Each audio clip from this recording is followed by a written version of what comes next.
This is a privilege ordinary people could never afford in their lifetime. An elderly man, desperate to survive, spent a staggering $1 billion to have himself killed. Yet as the machine ceased its operation, he didn't die. Instead, he became a young man. When he looked to the side, he discovered his former self had already become a corpse. He couldn't believe that consciousness transfer had truly given him a new life. The old man, named Jack, was a globally renowned billionaire. With wealth rivaling nations, he should have been enjoying a wonderful retirement. Unfortunately, he encountered life's most painful reality, dying with money left unspent. He had just been diagnosed with a terminal illness, leaving him only 6 months to live. No amount of money could help him now. Just when he was at his wit's end, a friend brought him a glimmer of hope. He was referred to a secret biotech company dedicated to solving problems for the wealthy, transferring rich people's consciousness into clones to achieve immortality. However, after successful resurrection, he would no longer possess his original identity or appearance. This meant completely abandoning his former life and continuing with an entirely new identity. Jack only cared about staying alive, so he handed over the billion-dollar fee without hesitation. The next second,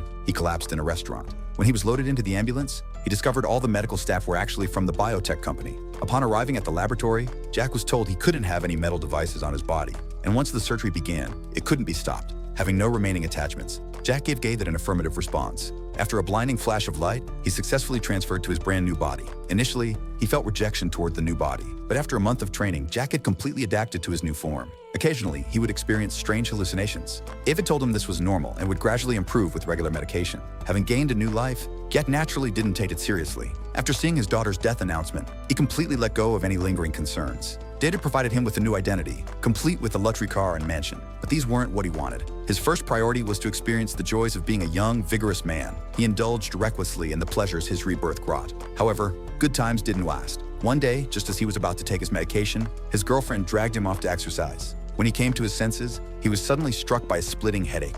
He frantically reached for his pills but collapsed before he could take them. In his mind, images of a mother and daughter and scenes of war emerged. His memories felt so real, as if he had lived them himself. Puzzled, Jack urgently sought out David, but was told these were just hallucinations. The woman in his dreams was merely his imagination. However, Jack had never mentioned a person in his dreams was a woman. This made him realize he was caught in a massive conspiracy. Back home, based on his dreams, he searched for and found a small tower. Following the coordinates, he quickly located the place. Next to a water tower stood a small wooden cabin. Jack walked in curiously. What he never could have imagined was that hanging on the wall was a family photo of them all together. This left Jack thoroughly confused. He finally realized this body wasn't a clone, but a living human being. Not only did he have a lovely daughter, but he had also been a soldier. Just then, a woman with a gun suddenly appeared behind him.